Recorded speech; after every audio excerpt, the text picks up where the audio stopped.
If you grew up in the United States, you most likely learned about the massive military battles and large-scale political fights that shaped the course of the American Civil War. Major moments in the history of the country carried out by names like Robert E. Lee, Ulysses S. Grant, and Abraham Lincoln. The Civil War, fought between the North and South from April of 1861 to April of 1865, remains the deadliest military conflict in the history of the United States. The number of those who died fighting in the Civil War, estimated to be at least 620,000, is more than the number of Americans who died fighting in the War of 1812, the Revolutionary War, World War I, and World War II combined. But amidst the well-told stories of the Civil War, there is one that is much lesser known. And it's this hidden moment, a chance discovery really, which set off the bloodiest day in American military history and changed the entire outcome of the war and the future of the United States. Sometimes, it's better to be lucky than good. On today's episode, Robert E. Lee's Lost Orders. This is a twist of history.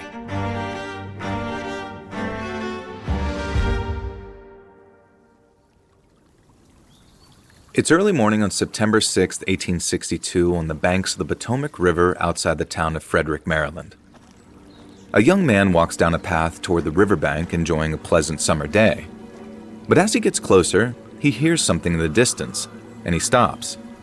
It sounds like it's coming from the river, and it's bizarre, like hundreds of voices singing out in unison. The young man runs down the path, and the sound gets louder. As he approaches the riverbank, he shields his eyes from the sun, and what he sees is even stranger than the sound. For a second, he can't wrap his mind around it, because in the shallows of the river, it looks like an army of dead men are wading towards him, and they're singing. As they get closer, he sees sallow faces, hollow eyes, emaciated bodies.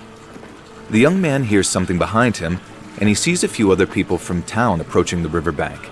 They look just as confused as him. One woman says the group of men looks like a pack of ragged, lean, and hungry wolves stalking through the river. The young man says it's more like something out of a circus sideshow. The singing gets louder, and the two of them can make out the tune. It's their state song, Maryland, My Maryland, and they can see the wet and tattered coats on some of the marching singers. This shocks them almost as much as an army of dead men would, because they realize they're witnessing something that has never happened before. The men's coats are gray. These are Confederate soldiers, fighting for the South against the North in the American Civil War. And they're crossing the Potomac from Virginia into Northern territory. In September of 1862, the 34 states that make up America at the time have split apart, and the Civil War has been raging for almost a year and a half. Tens of thousands of soldiers have already been killed. The issue at the heart of the war, of course, is slavery.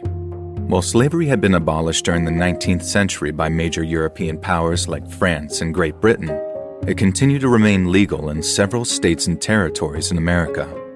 President Abraham Lincoln, government leaders, and abolitionists, many of whom are free black men and women who escaped slavery like Frederick Douglass and Sojourner Truth, have pushed to outlaw slavery across the country.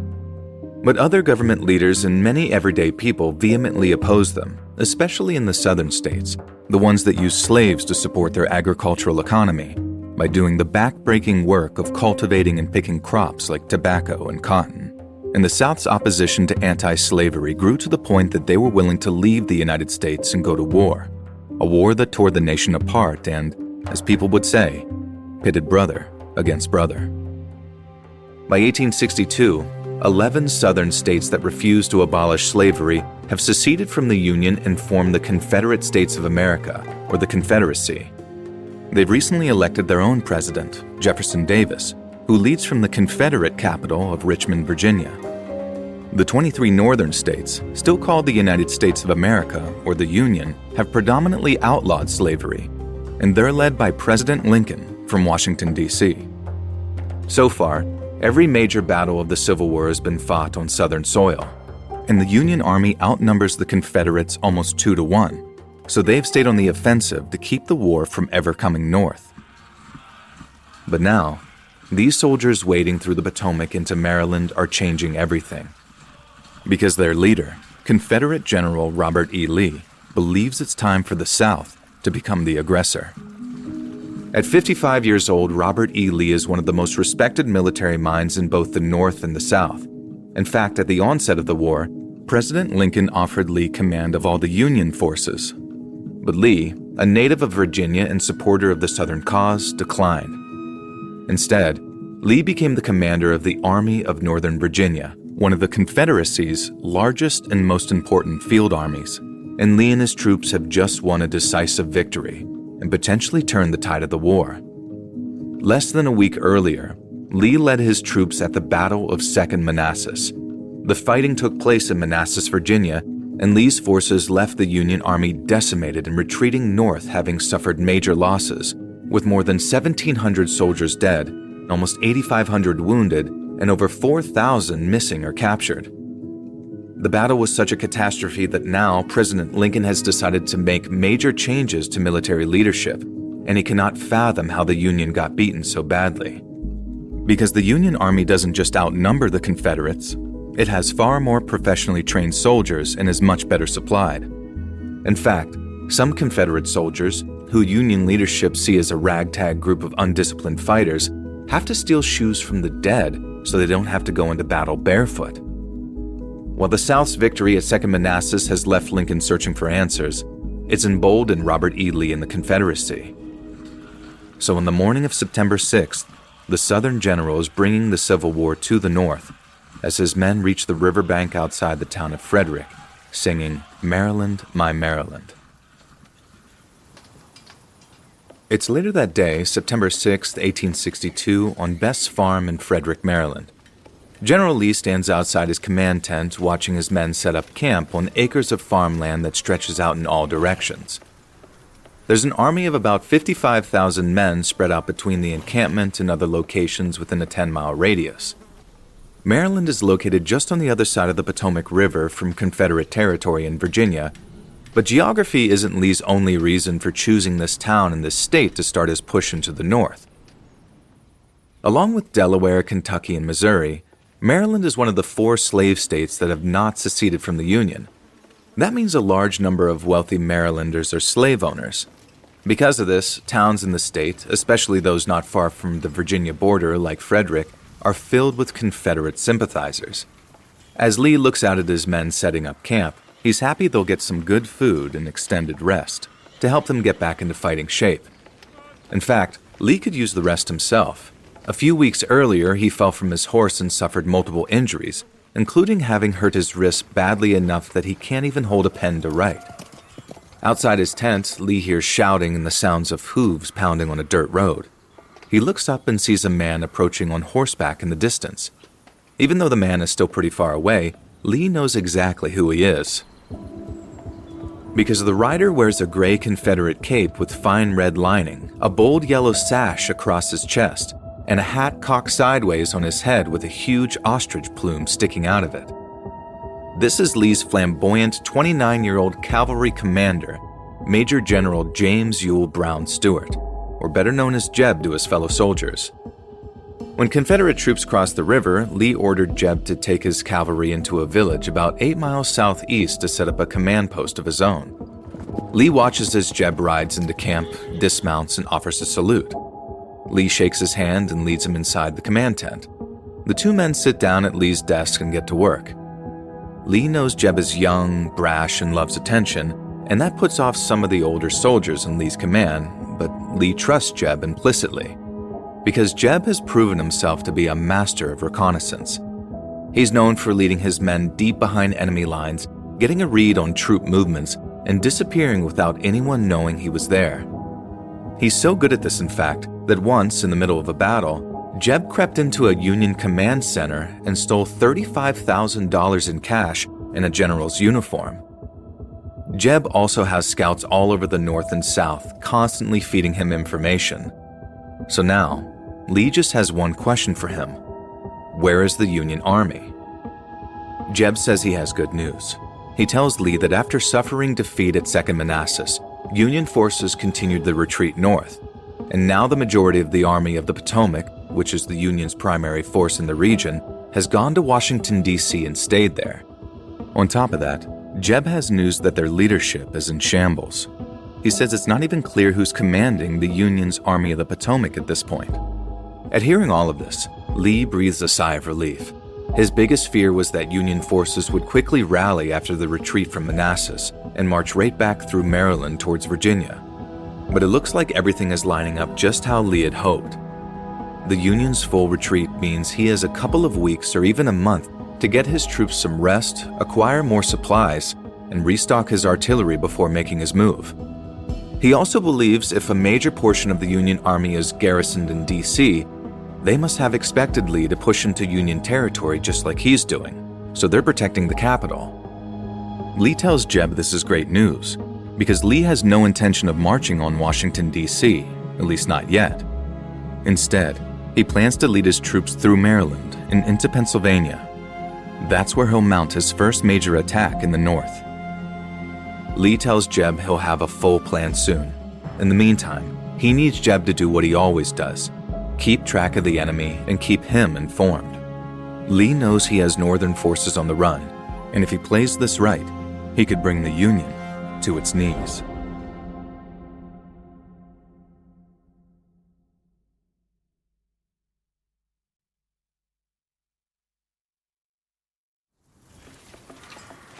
In the 2 days following his arrival in Maryland, Confederate General Robert E. Lee formulates a plan for his march further north to Pennsylvania.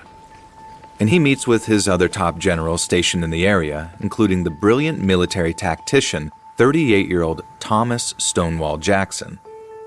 Both Lee and Jackson are known to be huge risk-takers, believing the only way for a smaller, undersupplied army like theirs to win is to surprise and mystify the enemy. But neither of them are naive.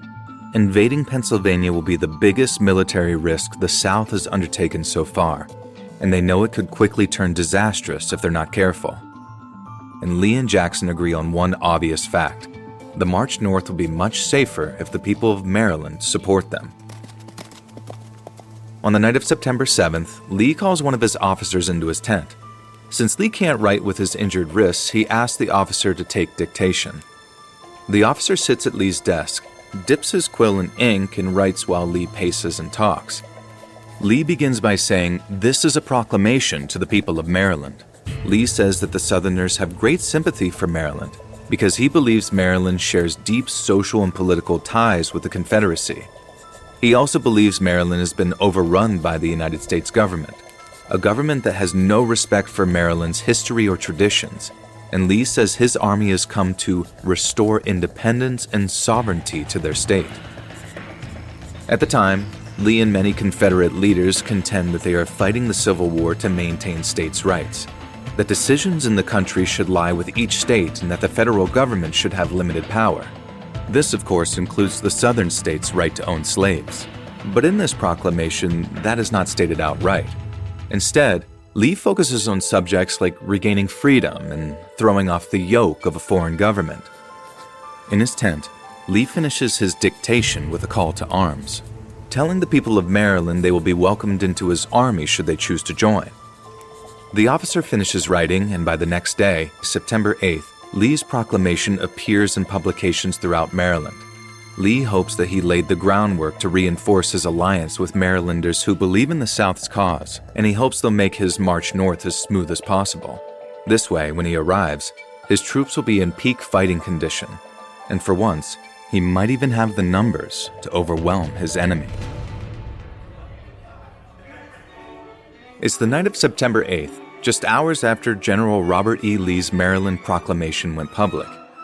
Confederate Major General Jeb Stuart stands in a large open room in the Landon House, a mansion in the small village of Urbana, Maryland, about 8 miles from Lee's camp. Jeb wears his finest uniform and his hat with the ostrich plume while he listens to the music of a military band and flirts with a local woman. This is the Sabres and Roses Ball, a huge party Jeb and his men are throwing to thank the people who've welcomed them into Maryland. Since they have some downtime before they have to go on the move, Jeb is taking full advantage, and he leads the woman he's flirting with onto the dance floor.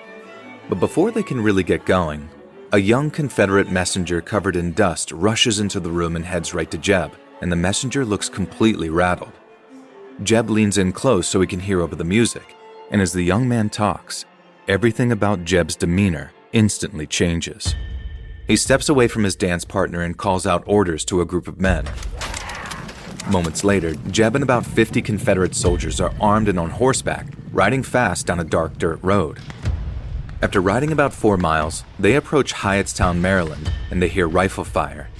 And soon they're galloping headfirst into a skirmish between some of Jeb's reconnaissance scouts and a small band of Union soldiers.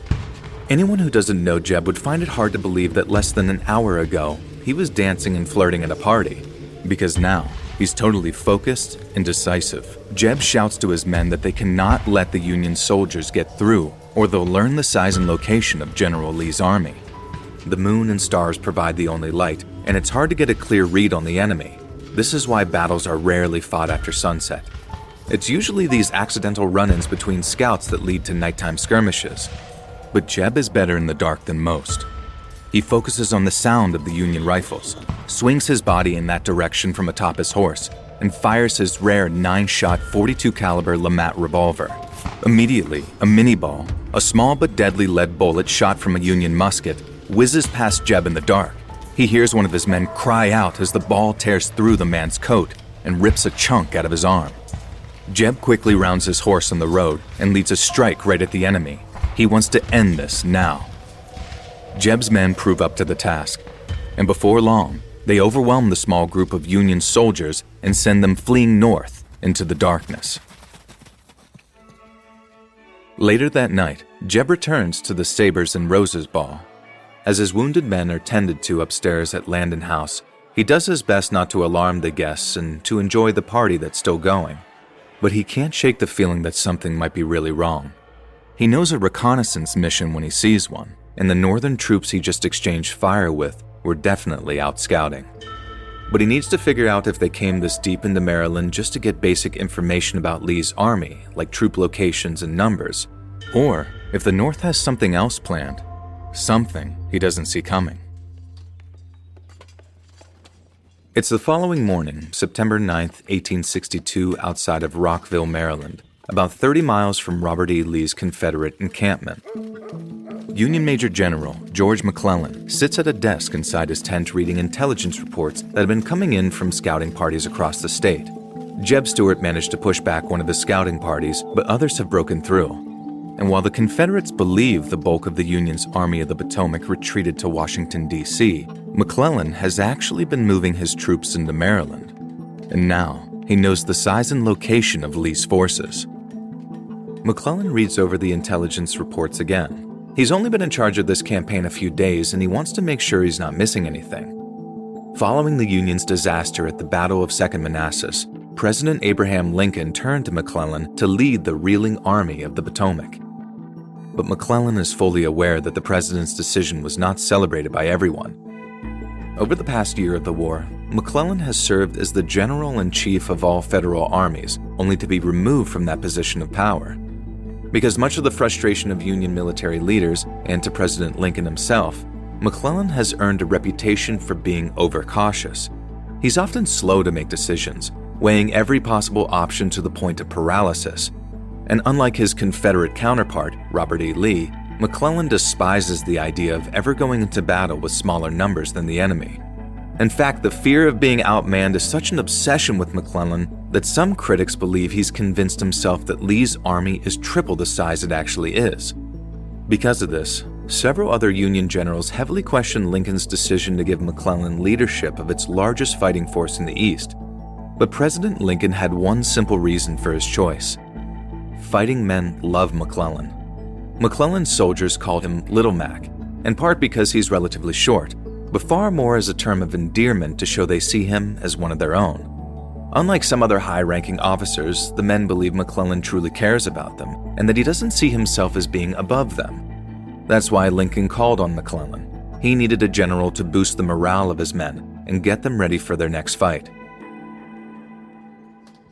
But sitting at his desk, staring at the intelligence reports, McClellan still isn't confident as to where and when his army's next fight should take place. He can't decide if he should concentrate his attack on Frederick, Maryland, where General Lee is stationed, or if he should split his troops and send help to a Union garrison holding the nearby West Virginia town of Harper's Ferry. McClellan knows Harper's Ferry sits along an important supply line, and if the Confederacy takes it, Lee would be able to equip his army much faster and easier. And since McClellan never leaves any stone unturned, he also considers that Lee might be staging an elaborate ruse, and that everything the Confederate general is doing is simply to draw McClellan and the Army of the Potomac further away from Washington, D.C., which would leave the capital vulnerable to attack. McClellan takes a breath, clears his head, and searches for an answer, and he's certain one will eventually come to him. He gets up and walks out of his tent. Some of his men greet him with a cheer, and he tells them it's time to get ready to move. He has decided to begin a slow, deliberate march towards the town of Frederick and General Lee's army of Northern Virginia. It might not seem urgent enough to others, but McClellan believes that a slow march will provide time for God's plan to become clear. While some consider McClellan overcautious, he always trusts that in time, Providence, God's divine guidance, will show him the correct path. Because there's something about McClellan that very few people know. While he does love his soldiers, he doesn't see himself as being the same as them, or the same as anyone else for that matter. In fact, Major General George McClellan believes he's God's chosen warrior who will lead the Union to victory. It's later that afternoon, September 9, 1862, on Beth's farm in Frederick, Maryland. Robert E. Lee walks through his camp with Major General Jeb Stuart, and Lee can't believe the conversation he's having. Following last night's skirmish with a small Union force, Jeb and other scouts in the area have discovered that the Army of the Potomac has reached Maryland, and they're on the move. This information stands in stark contrast to what Jeb told Lee when they first arrived in the state. And now, instead of having weeks or even a month before he has to battle Union forces, Lee knows he'll be lucky if he has a few days. On top of that, there's no time to see if his proclamation to the people of Maryland will stir support and bolster his army's numbers. Lee doesn't bother to ask what went wrong with the intelligence gathering, or if it had anything to do with the massive party Jeb organized and then threw the previous night. That's a problem for another time. Right now, Lee needs to come up with a new plan, and he needs to do it fast. He tells Jeb to get back to his camp, ready his men, and await his orders. Soon after Jeb's departure, General Stonewall Jackson arrives. Lee fills Jackson in on the latest and asks the legendary tactician for help. Together, the two men go over all their options. Lee doesn't realize it, but he's cycling through almost the same possibilities as McClellan is doing on the Union side. Should he keep his army intact, or should he split his troops and send some to Harper's Ferry, West Virginia?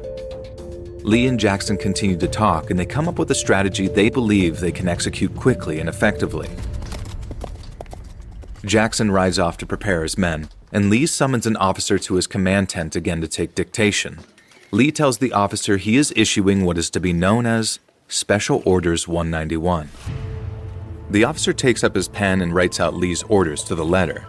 When Lee finishes, he tells the officer to write out 7 copies of the orders and prepare them to be distributed to Confederate leaders in the region and to Jefferson Davis in Richmond, Virginia. While the officer sets about his task, Lee joins several of his lieutenants to prepare his troops, and he tells the men that the break they all thought they were getting is about to come to an abrupt end.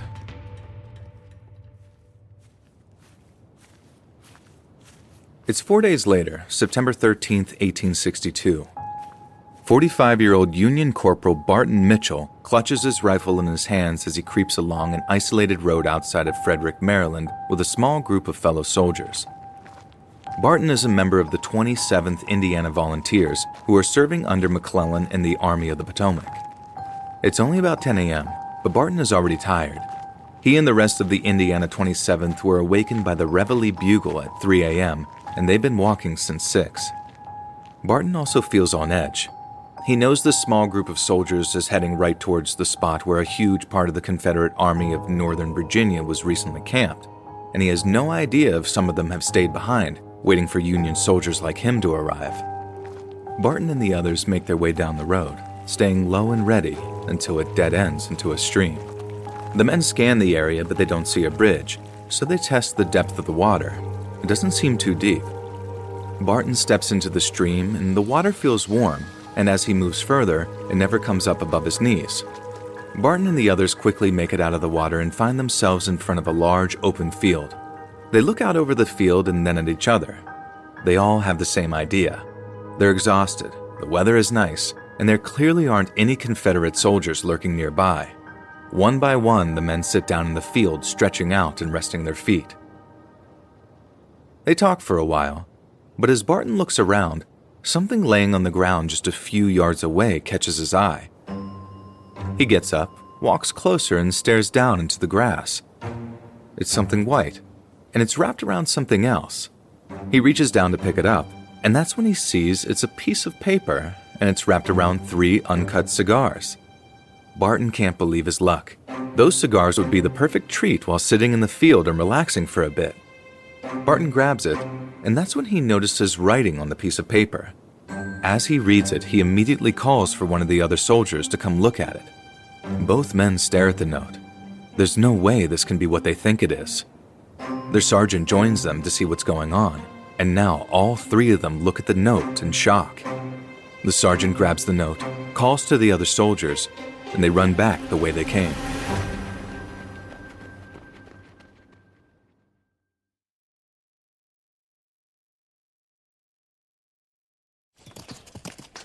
Two hours later, just after 12 noon, at the Union Army's camp outside of Frederick, Maryland, Major General George McClellan looks at a note that has just been handed to him by a messenger. And McClellan has the same look on his face that Corporal Barton Mitchell had earlier that morning.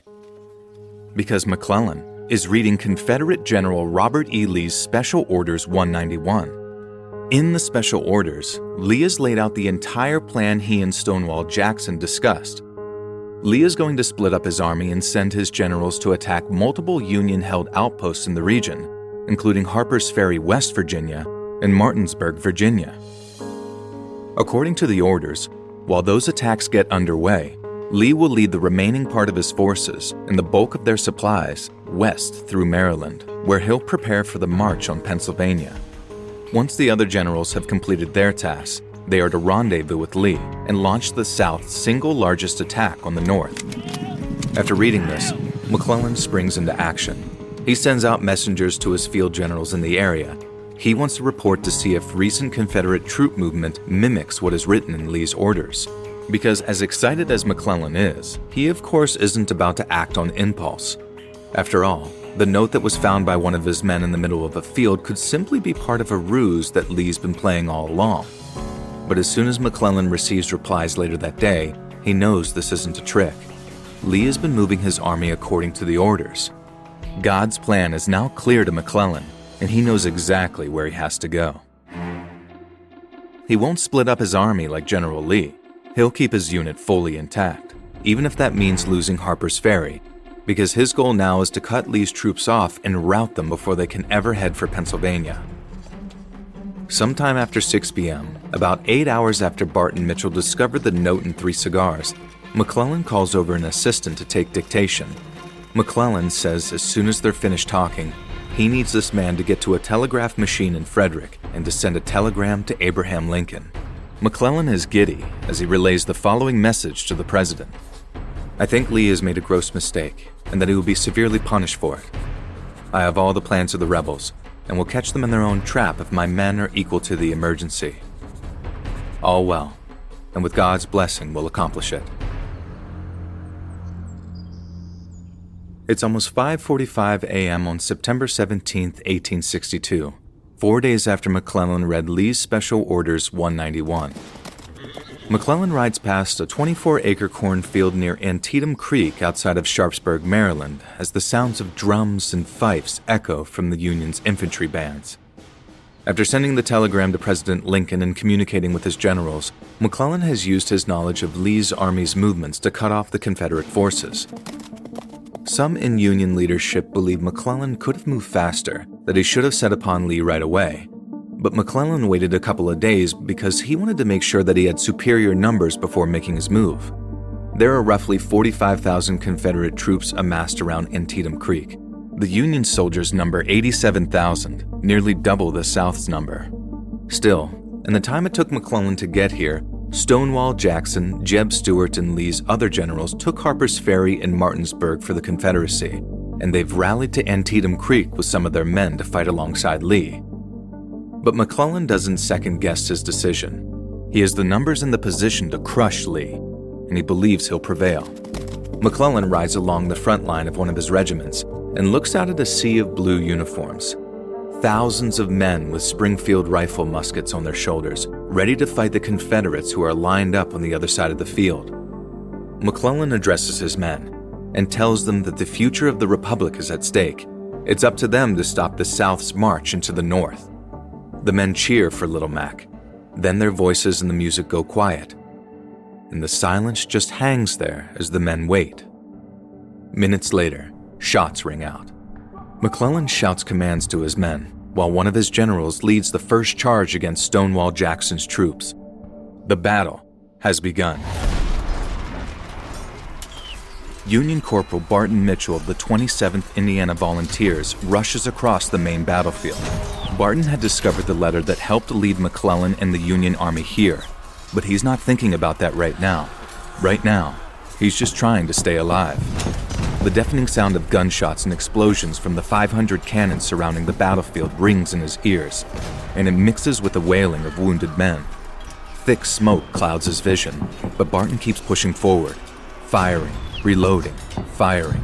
He's been in battle before, but nothing has felt like this. It's like he can't breathe, and there's no escape from enemy fire. Barton can feel his heart pounding in his chest as he passes men on the ground who look like they've been ripped in half by cannon fire, and he can't shake the smell of gunpowder and blood. But he just keeps pushing forward until something cuts off his path. A line of dead bodies, piled 2 and 3 high in some spots. Without thinking, Barton climbs over the wall of dead men as bullets come from every side. Suddenly, he sees something on the edge of the battlefield. It's like a vision out of a dream. A woman in a white cap and long white apron stands there as smoke swirls around her. But the dream quickly shatters when he watches the woman, a battlefield nurse, wring blood out of the bottom of her skirt, drop to the ground, and desperately try to save a soldier from bleeding out. Barton keeps going and firing and struggling to breathe. When a mini-ball rips through his calf, Barton feels searing pain shoot through his entire body. He screams and falls to the ground as blood pours out from a gaping wound in his leg. The battle rages throughout the day. McClellan and Lee cannot believe the toll the fighting is taking on their armies, but neither will relent. Along with the main field of battle, fighting also takes place in the nearby woods and along parts of Antietam Creek. Over 12 square miles of land are covered with bodies and drenched in blood. McClellan rallies his men. For all the criticism against him, this is where he shines as a leader. This is why Lincoln entrusted the Army of the Potomac to him. McClellan implores his men. They cannot stop. No matter what happens, they have to push the Confederates back. His men respond, and very slowly they gain ground, forcing the Confederate lines back across the battlefield. At about 5:30 p.m., almost 12 hours after the battle began, the fighting finally slows. McClellan and Lee reassess their positions, and gradually, both sides stop firing their weapons. That night, the nurses who risked their lives to tend to the wounded continue their work. One of them, a woman named Clara Barton, who will come to be known as the Angel of the Battlefield and founder of the American Red Cross, argues with officers on both sides that men who have been captured also need and deserve medical care. But even as Clara works tirelessly, she realizes there's nothing she can do for so many of the wounded. Despite the sheer violence of the day, McClellan remains optimistic. He tells his Union men to hold their positions in case Lee tries to launch another strike. But he's confident that going into battle with far superior numbers like he wanted has won him the day. It's dawn the following morning, September 18th, 1862. The night has passed without any more fighting. Confederate Generals Robert E. Lee, Stonewall Jackson, and Jeb Stuart stare out at the battlefield near Antietam Creek in the pale glow of the rising sun. Lee doesn't know how many men he's lost, but he's clear on one thing. He lost the battle. McClellan's forces have taken the field and cut off any route for Lee to stage a counteroffensive. Lee knows there's only one option now: retreat. Over the course of several hours, Lee, Jackson, and Jeb lead their troops on a march of about 5 miles to the closest shallow crossing on the Potomac. But this time, the men, many of whom are badly wounded and bleeding, are not singing Maryland, My Maryland as they wade into the shallow water and slowly make their way back to Virginia in the South.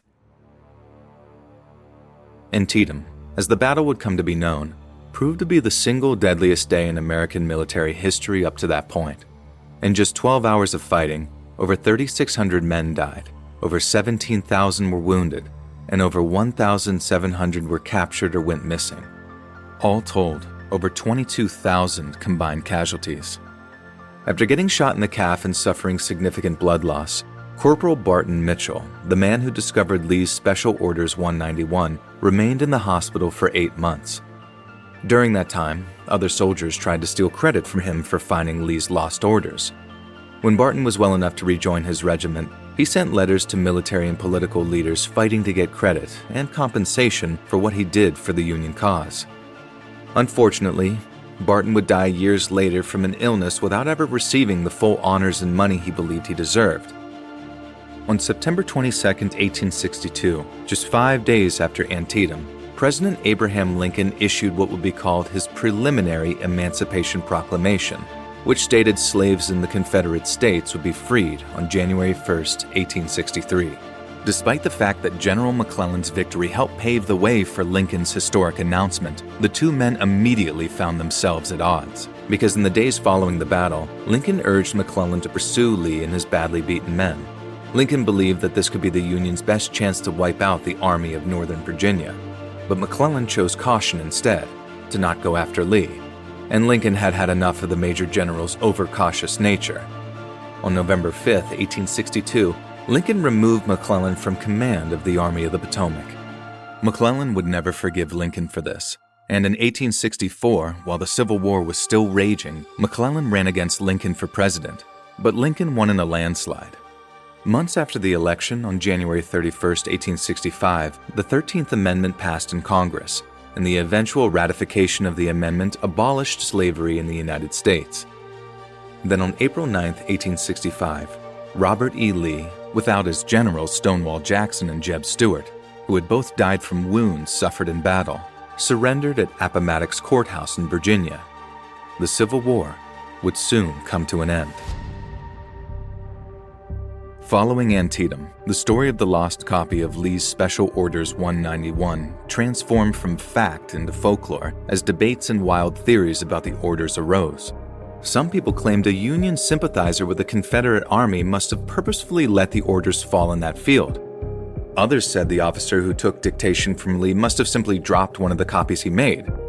Some people wondered if Jeb Stuart's night at the Sabres and Roses Ball left him distracted enough the following day to lose his own copy of the orders. Regardless, many historians and people who were there at the time remain focused on the same key elements. Somewhere in a Maryland field, a volunteer soldier found a note wrapped around 3 cigars, and that note spurred on a Union general who was famous for inaction to ride out, face the Confederate Army in Northern Territory, and send them retreating back to the South in a battle that turned the tide of the Civil War. From Ballin Studios, this is A Twist of History. A quick note about our stories. They're all heavily researched, but some details and scenes are dramatized. A Twist of History is hosted by me, Joel Blackwell. Executive produced by Mr. Ballin, Nick Witters, and Zach Levitt. Our head of writing is Evan Allen. Produced by Perry Kroll. This episode was written by Mike Federico. Story editing by Mike Federico. Sound design and audio mixing by Colin Lester Fleming. Post-production supervision by Jeremy Bone and Cole Lacazio.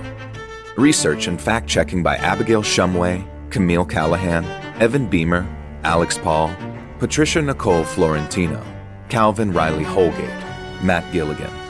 Production coordination by Samantha Collins and Avery Siegel. Artwork by Jessica Clogston-Kiner and Robin Vane. Thank you for listening to A Twist of History.